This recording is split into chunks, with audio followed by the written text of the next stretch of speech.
जय गुरुदेव।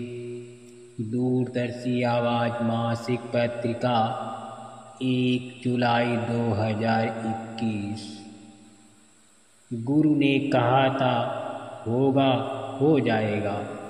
गुरु का रूप अपनी दिव्य आँखों में बसा लो, घाट पर बैठो और गुरु की मूर्ति इस तरह से हृदय में बैठा लो जैसे चकोर। गुरु का ध्यान कर प्यारे, बिना इसके नहीं छूटना। सूरत को सब पर बैठा कर गुरु खींचते हैं, बगैर गुरु के खींचे हुए नहीं होगा। गुरु ने कहा था होगा हो जाएगा। साधन तो एक निमित्त मात्र है, बाकी सब दया का काम है। आप नहीं करोगे, हम करेंगे तो दया बेकार हो जाएगी। जल्दी कर दें तो तुम किसी काम के नहीं रहोगे। ले जाने वाला आपको आगे मिलेगा। जो परेशानी बाधा आएगी वो बताएगा, ले चलेगा, दिखाएगा भी। जब आप दरवाजे पर बैठोगे तो आपको पूरी मदद मिलेगी। जो उनसे प्रेम करते हैं और रास्ते पर चल देते हैं, उन्हें पार कर देते हैं। इच्छाएं, कामनाएं और दुनिया की प्रीत ऊपर नहीं जाने देती। जिसने नामदान लिया है उसकी संभाल संत सतगुरु अंतिम समय में करते हैं। चाहे वृद्धा अवस्था में ही क्यों न नामदान मिला हो और मौत सिर पर खड़ी हो, फिर भी सतगुरु संभाल करता है। जब सत्संगी की मौत आती है और आत्मा शरीर के 9 दरवाज़ों को छोड़कर ऊपर आती है तो वहाँ 2 रास्ते हैं, बाईं और दाईं। दायां सतगुरु का है और बायां काल का है। सतगुरु वहाँ जीवात्मा की संभाल करते हैं। अगर वो देखते हैं कि इसके दिल में दुनिया की कामनाएं हैं, जो कुछ समय तक सहस्रदल कमल में इसको ठहराकर फिर जन्म दे देते हैं। ये जन्म पहले वाले जन्म से अच्छा होता है, अर्थात दूसरा जन्म श्रेष्ठ होता है। अगर दुनियावी इच्छाएं नहीं हैं और भजन नहीं भी किया है तो भी जन्म नहीं देते, बल्कि वही सूक्ष्म शरीर में भजन कराकर दर्जे व दर्जे ऊपर ले जाते हैं। जीवात्माओं को दुनिया में वापस लाने वाली इच्छाएं व कामनाएं दुनिया की प्रीति है। लोग खोज करेंगे, आगे बहुत बड़ी तकलीफ आ रही है। आपको तो ये मालूम नहीं है कि आपके हर अच्छे बुरे कर्मों का हिसाब लेने वाला छिपकर बैठा है। आपके हर श्वास पर जो कर्म हो रहे हैं उसका हिसाब लिखा जा रहा है। तुमने सारे नियमों को तोड़ दिया, मर्यादाएं खत्म कर दी, पूजा पाठ, भाव भक्ति, भगवान की बातें बहुत दूर हो गईं। गोस्वामी जी ने साफ कह दिया है, बिन हरि भजन न जाहि कलेसा। अभी क्या, अभी तो तुम अंडा मान शराब कबाब की दुकानें खोजते हो, झूठ फरेब और चालाकी में समय गंवाते हो। लेकिन एक ऐसा समय भी आएगा कि लोग बाबा जी के एक एक शब्द पर लोग विचार करेंगे। भारत की क्या बात, विश्व के लोग भारत में मेरे साहित्य को पढ़ने और खोज करने के लिए आएंगे। वो समय इतनी अच्छाइयों का होगा कि लोगों को हैरत होगी। जब आवाज़ लगेगी तो कोयल के बच्चे सदा कौओं के घोंसले में पलते हैं। कोयल अपने अंडे कौओं के घोंसले में देकर पहाड़ियों की ओर चली जाती है, और जब बसंत का दिन आता है तो कोयल एक आवाज़ लगाती है और उसके बच्चे उसके पास आ जाते हैं। फिर कोयल अपने साथ उड़ा ले जाती है। कौवा जिसने पाला पोसा वो देखते ही रह जाता है। इसी तरह से संतों के जीव दुनियादारों के बीच में ही पलते हैं। जब संत महात्मा आकर आवाज़ लगाते हैं तो सभी भागकर उनके पास आ जाते हैं। इसलिए आप किसी को यहाँ सत्संग में आने से रोक नहीं सकते। गुमराह करने की कोशिश आप कितने दिन तक करेंगे? इनको तो आना ही है। आज उन्हें आने से रोक दिया तो कल जाएंगे, पर इनको तो आना ही है।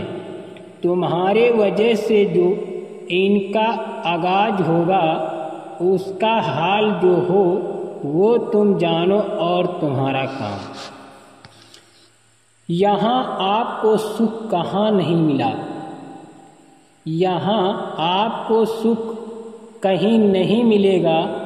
सब लोगों की चाह यही रहती है कि आनंद मिले, इसलिए लोग धन दौलत जमा करते हैं, महल कोठियाँ बनवाते हैं, परिवार बसाते हैं, फिर भी आनंद नहीं मिलता। इसलिए लोगों को सोचना चाहिए था और इसकी जानकारी करनी चाहिए थी कि आनंद कहाँ मिलेगा। संसार की इच्छा बुझती नहीं, जितना ही उसको पाने की कोशिश करो उतनी ही बढ़ती है। जैसे आग में घी पड़े। ये बनावटी और क्षणभंगुर संसार है। यहाँ सूरज निकलेगा और डूबेगा, दिन होगा और रात्रि। इससे परे दूसरा देवलोक है। वहाँ न सूरज निकलता है और न डूबता है। वहाँ अंधेरा नहीं है, वहाँ प्रकाश ही प्रकाश है। उस सृष्टि की रचना अद्भुत है। ये जेल मिट्टी वायु वहाँ नहीं, वहाँ का वर्णन नहीं हो सकता। वो आंतरिक जगत प्रकाशमान है, पर आप इसको जानते नहीं और इसकी मिथ्या जगत में बुद्धि की कसरतबाजी करते रहते हो, पर मिलता कुछ नहीं। अंतो गत्वा तुम फना हो जाते हो और सब कुछ यहीं छूट जाता है। मनुष्य का ये स्वभाव कि वो हर चीज में आनंद खोजता है। आनंद को पाने के लिए वो जीवों को मारता है, काटता है, खाता है, किंतु आनंद नहीं मिलता। क्षणिक स्वाद का आनंद मिलता है, सुंदर वस्तुओं को देखता है और प्राप्त होने पर उसमें आनंद ढूंढता है, किंतु उसे अस्थायी आनंद प्राप्त नहीं होता। स्त्री में, बच्चे में आनंद की खोज करता है तो वहाँ भी उसे निराशा हाथ लगती है। वास्तव में आनंद का भंडार हमारी आत्मा में है। आत्मा आनंद का, प्रेम का रूप है। आत्मा जब दोनों आँखों के मध्य के रास्ते से ऊपर के लोकों में स्वर्ग वैकुंठ आदि में पहुँचती है तब उसे वहाँ अमृत पीने को मिलता है। आत्मा जब उस अमृत को पीती है तब उसे वास्तविक आनंद मिलता है। इस नाशवान संसार में आप सुख शांति आनंद ज्ञान की खोज कर रहे हो। जब वो चीज़ें यहाँ हैं ही नहीं तो मिलेंगी कैसे? तुम किसी महात्मा से मिलकर पूछते तो वो बता देते सच्ची सुख शांति का रास्ता बाहर कहीं नहीं। इसी मनुष्य शरीर मंदिर में है। दोनों आँखों के मध्य भाग में जहाँ जीवात्मा की बैठक है, आज्ञा चक्र छठवां चक्र भ्रकुटी विलास कहते हैं, वहीं से जीवात्मा के निज घर यानी सतलोक का रास्ता गया है। ऊपर कैसे कैसे बाजे बज रहे हैं, क्या राग रागनियाँ हो रही हैं, कैसी सुगंधी है, उसका यहाँ पर जरा सा जर्रा भी नहीं है। जब जीवात्मा उसको पाती है तब उसको प्रत्यक्ष अनुभव होता है। आप यहाँ के सुख चाहते हो पर ये अस्थाई और क्षणिक हैं। यहाँ आपको सुख कहीं नहीं मिलेगा। आप धन दौलत इकट्ठा कर लो, मान सम्मान पालो, फौज फाटे रख लो, पर सुख नहीं मिलेगा। जो आपके अंदर छिपा सुख है, जिसे आप बाहर ढूंढ रहे हो, उसे महात्मा जानते हैं। उन्होंने खुद पाया और आपको भी रास्ता बताएंगे।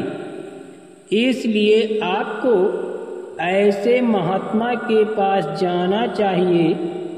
तुम सब लोग अंधकार में सुख का अनुभव कर रहे हो, तुम्हें कदापि सुख प्राप्त नहीं होगा।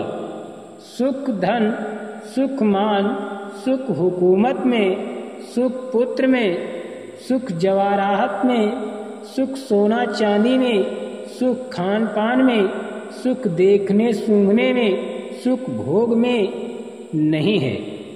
तुम्हारी अल्पज्ञता है जो तुम तलाश करते हो। सुख आत्मानुभव और परमात्मा की प्राप्ति में है। जब थोड़े ही दिनों में शरीर त्याग देना है तो तुम आत्म सुख की खोज क्यों नहीं करते हो? सुख तुम्हारे अंदर छिपा हुआ है। इस सुख को बख्शने वाले महात्मा होते हैं। आया है सो जाएगा। राजा रंग फकीर एक सिंहासन चढ़ चले, एक बंधे जात जंजीर। महात्माओं का डाला बीज कभी भी नष्ट नहीं होता। जय गुरुदेव।